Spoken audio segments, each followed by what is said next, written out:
Quantas vezes você já se pegou perdendo a paciência com quem você mais ama? Quantas vezes você já se irritou a ponto de não perceber tanto de agressividade que você cometeu com as pessoas com quem você convive? A gente se prepara para lidar bem com as nossas emoções no ambiente de trabalho, na vida em comunidade, os lugares onde a gente trafega, mas a gente esquece de se preparar para uma vida emocionalmente saudável onde mais importa, que é com a nossa família. E eu estou aqui hoje justamente para tratar desse tema. Eu quero falar com vocês sobre como dicas simples, ideias aparentemente simplórias, que podem mudar totalmente a sua convivência com seus familiares. Queremos discutir isso aqui com você e trazer para você informações que vai transformar a sua família em um ambiente muito mais feliz, harmonioso e amoroso de convivência. Estou aqui. Meu nome é Alves Magalhães, psicólogo há 20 anos, e ajudo você a criar filhos mais fortes e resilientes e uma família emocionalmente saudável. Treinar as emoções dentro de casa é o lugar mais adequado e é onde a gente vai treinar de verdade as emoções. Afinal de contas, nesse microcosmo que é a família, é onde poderemos construir ali os limites de quem sou eu e de quem é o outro. Essa ideia de dividir a casa com os irmãos, com os primos, com os pais, de seguir regras, de ter que cumprir condutas, tudo isso faz parte do nosso processo maturacional de crescimento e de entendimento sobre as relações. E, como não pode deixar de ser, inevitavelmente vai ser dentro da família, que é esse laboratório de relações humanas, que é onde a gente vai começar a ter as primeiras brigas, desentendimentos, crises, vamos parar de conversar com alguma pessoa durante algum tempo, porque é ali que é onde treinaremos as nossas emoções e a convivência, essa tão famosa e difícil arte que é conviver bem, dividir interesses, dividir pretensões, dividir guarda-roupa, dividir a geladeira e dividir os ambientes da casa. Então, quando se trata de dividir e conviver, ou seja, viver com mais algumas pessoas, é natural que desentendimentos surjam. Não existe essa ideia de que a vida de convivência seja uma vida possível sem desentendimento, sem desagravos, sem a gente sentir emoções negativas. Isso é muito natural. E é importante que, como a família é o nosso principal laboratório de treinamento para a vida, é que aí é o lugar da gente trabalhar as nossas emoções. Sabendo disso, se você é um pai e uma mãe responsável, você vai entender que quanto mais você treinar as emoções dos seus filhos agora, enquanto eles são pequenos, mais preparados para a vida eles estarão. Então vamos entender que a família é o ambiente onde nós vamos treinar a nossa convivência lá no mundo, lá na vida adulta. A família é como se fosse um espaço protegido de aprendizado, como se fosse a escola. A escola, a universidade, é exatamente esse espaço. É um espaço protegido de aprendizado, onde você pode errar, pode acertar, pode tentar de novo, e mesmo assim aquelas pessoas ainda continuarão ali te amando, cuidando de você, percebendo que você é alguém que precisa aprender um pouco mais. Então vamos entender, nesse sentido, o conceito de família como um ambiente controlado de aprendizado e preparação para a vida. Essa é a ideia, é isso que eu quero trazer nesse primeiro momento. Então vamos sair dessa introdução com essa ideia de que a família é o nosso espaço seguro, mas importante que seja trabalhado para treinar para a vida. Então vamos falar sobre essa relação familiar agora, entendendo que essa proximidade, essa coabitação, essa divisão de ambientes e espaços, de cheiros e gostos, ela pode sim ser a causadora, e será inevitavelmente a causadora de muito prazer, mas também de muito desconforto, à medida que você vai crescendo. E é o seu filho, ao crescer e ter que dividir espaço, ter que dividir roupa, e ter que dividir uma série de coisas com os irmãos ou com os próprios pais, eles vão precisar ser cada vez mais orientados. Dessa forma, é preciso identificar e respeitar o limite de cada um, pois cada um tem seu temperamento, cada um tem um jeito de funcionar.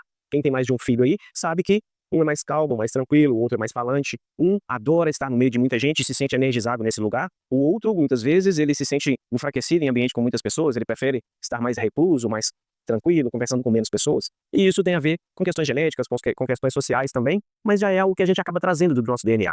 Como cada um tem um temperamento, a ideia é de que cada um também terá seus gatilhos emocionais. O que são os gatilhos emocionais? Eles são palavras, cheiros e gostos que fazem com que a gente dispare determinadas emoções. Então, se eu tenho um pai violento, que toda vez que bebe, agride, o cheiro de álcool para mim pode ser um gatilho emocional muito negativo. Se eu tenho um pai que é muito fechado, que é muito recluso, que tá sempre bravo, mas no dia que ele bebe, ele fica alegre, brincalhão, me jogou para cima e jogava bola comigo quando ele bebia, talvez esse mesmo cheiro de álcool possa me trazer um gatilho emocional positivo.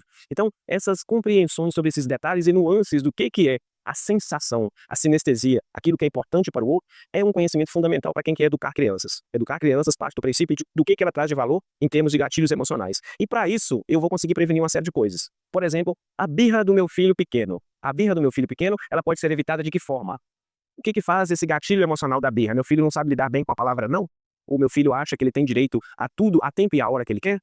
Então cabe a mim aprender a administrar essa birra e no momento oportuno, fora da birra, buscar esse assunto e tentar entender o que incomoda tanto essa criança a ponto dela perder totalmente o controle. A grosseria do meu filho adolescente a forma mal educada com que ele me responde, ou como ele bate as portas, ou como ele não cumprimenta as visitas em casa. E aí tem um outro aspecto, que além dos gatilhos emocionais simbólicos, esses que são trazidos por palavras e cheiros, nós temos um gatilho emocional interno, que são os hormônios, que estão falando alto. E aí é importante dialogar com seu filho do ponto de vista dele compreender o momento que ele está passando, para que ele possa pensar sobre isso e não necessariamente agir só em função dos seus hormônios. Ou seja, você pode trabalhar com seu filho, a ideia dele entender que estar na adolescência é um processo difícil, um processo em que é se tomado conta por uma série de novidades acontecendo e borbulhando dentro do seu corpo, mas ele pode parar para pensar sobre isso e entender que muitas das atitudes que ele está tendo têm a ver com isso. Então, se ele for orientado, obviamente fora do momento de crise, fora do momento de dificuldade que ele tenha, para parar para pensar sobre isso, a chance dele ir se gerenciando melhor vai aumentar muito. E isso funciona também com o seu filho pequeno que dá birra que eu falei. Não ache que o seu filho não consegue compreender quando você vai conversar com ele. Claro que não pode ser na hora que ele estiver fazendo a birra. Claro que não pode ser no calor de emoções muito tensas e muito difíceis. Mas o seu filho pequeno, quando ele estiver lá brincando, com calma, com o carrinho dele, com a boneca, com a bola, seja lá o que for, se você parar, chamá-lo para conversar, olhar nos olhos dele e perguntar: meu filho, de vez em quando, você fica muito nervoso. Ontem mesmo lá no supermercado, quando eu falei que eu não ia comprar aquele biscoito, você ficou nervoso, você se jogou no chão, eu fiquei preocupado com você. O que eu posso fazer para te ajudar? Tem algo que a mamãe pode fazer? Tem algo que o papai pode fazer? Que eu fiquei muito preocupado. Porque eu tô aqui sempre para conversar com você, eu tô aqui sempre para tentar te explicar as coisas. A maioria das coisas que você quer, a gente acaba conseguindo te proporcionar. E quando eu falo não, você se jogou daquela maneira, eu fiquei até preocupado se você ia se machucar, bater a cabeça no chão.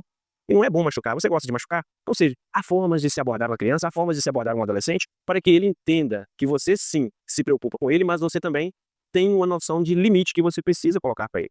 Dessa forma, eu quero que você pare para pensar em como fazer essas abordagens para o seu filho, que é adolescente, para sua filha, que é criança, e em como você vai gerenciar essa crise fora da crise. Então vamos chamar isso de um gerenciamento de crise fora da crise. Então esse processo que você vai estar fazendo para o seu filho é um processo de regulação emocional. Você vai estar ajudando o seu filho a regular as próprias emoções, que é exatamente parar para pensar sobre como agir.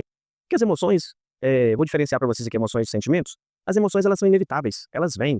Se você chegar numa casa e ver um cachorro muito grande, muito bravo, latindo ao seu encontro, não tem como você não sentir medo. Você vai sentir medo, porque medo é uma emoção. Se uma pessoa te provocar incessantemente, te impedir de passar aonde você quer passar, falar mal de você, falar mal de alguém que você gosta, inevitavelmente você vai sentir raiva dessa pessoa. Mesmo que você não exploda com essa pessoa, mesmo que você não agrida essa pessoa, você vai processar um sentimento de raiva. Então a emoção, ela é inevitável. A emoção é algo que está no nosso corpo para nos proteger e nos dar sinais de que algo lá fora não está bem ou que algo lá fora está muito legal. Que eu posso sentir também alegria e uma série de outras emoções positivas. E o sentimento é exatamente o que? O sentimento é a ponte entre o que a emoção me causa e aquilo que ela me faz sentir. Porque eu posso sentir raiva de uma pessoa, eu posso ter uma emoção de raiva de uma pessoa, mas sentir dó dela. Concorda comigo? Então, trabalhar essa regulação emocional do seu filho é ensinar para ele que nem tudo aquilo que vem como uma avalanche emocional precisa ser ouvido e visto ao pé da letra como vem. Ele pode parar para pensar nisso e treinar suas emoções. E quando eu digo treinar as emoções, não é que você vai conseguir deixar de ter tal emoção ou sentir só emoções positivas ou tirar todas as negativas. Não é isso. Treinar emoções é justamente esse processo de encaixe entre aquilo que você pensa e aquilo que o seu corpo pede para você fazer. Se você começa a se conhecer, se autorregular e criar uma conexão de autoconhecimento com você, tudo isso se tornará muito mais simples de fazer e é um exercício. Assim como você fortalece seus músculos, você pode sim fortalecer as suas emoções. Compreendendo então o que é regulação emocional, podemos partir para ferramentas práticas sobre como trabalhar isso. Primeira coisa é respiração consciente. Se toda vez que você fica muito nervoso ou muito ansioso, a sua respiração fica ofegante, é um sinal de que o quê? Que a sua emoção influencia no seu corpo. E o contrário também pode acontecer. O seu corpo pode influenciar na sua emoção. Se você começar a trabalhar uma respiração mais calma e consciente, parar, fechar os olhos e se conectar com essa respiração, eu tenho certeza que em quadros de ansiedade, quadros de raiva, você vai conseguir adquirir uma clareza mental de forma muito mais rápida. Uma outra forma que nós temos de trabalhar as emoções aí já em relação ao outro é a comunicação não violenta. É eu aprender a falar com o outro a coisa mais difícil que eu tiver para falar, uma crítica, um incômodo que eu tenho em relação ao outro, e mesmo assim eu não agredir o outro. E como é que eu faço isso? A comunicação não violenta, ela parte de um princípio básico que é: eu não vou criticar a pessoa, eu não vou falar a respeito da pessoa, eu vou falar a respeito da atitude que aquela pessoa teve comigo em determinado momento.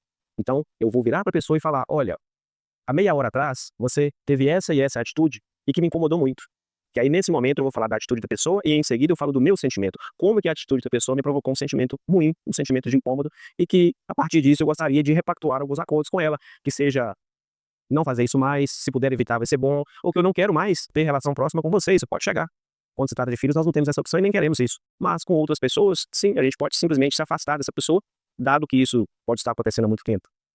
Outro aspecto a ser trabalhado é uma empatia ativa. O que é a empatia ativa? Empatia é uma palavra que está muito em uso, mas ela traduz algo realmente importante, que é um exercício de eu tentar olhar como o outro me vê, ou como o outro está se sentindo nessa posição diferente da minha. Principalmente em relação aos meus filhos. Se eu olhar para meu filho e entender como que ele deveria estar se sentindo naquele momento, como que eu posso mudar esse sentimento dele.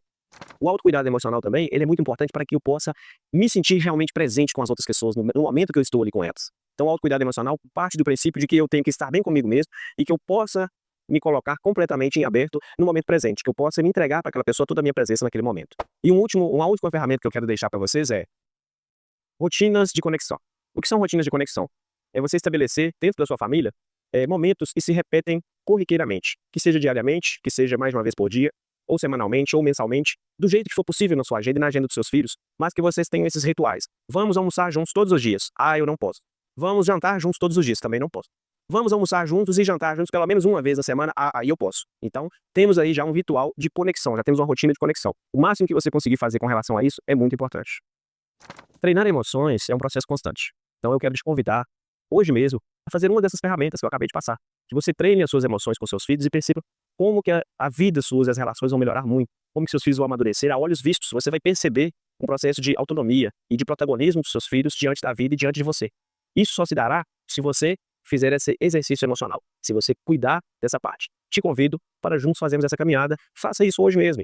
Acabando esse vídeo aqui, já faça o treino das emoções. Pegue uma dessas ferramentas que eu te indiquei e já pratique com seus filhos. Treinar as nossas emoções não é sobre nós, mas é sobre o legado que eu quero deixar para os meus filhos.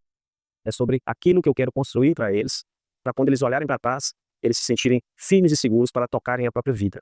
Treinar emoções tem a ver com eu me responsabilizar por um ser que me foi entregue e cuidar desse ser para que ele possa tomar conta e se proteger sozinho no futuro. Treinar emoções é um caminho de responsabilidade e amor muito grande.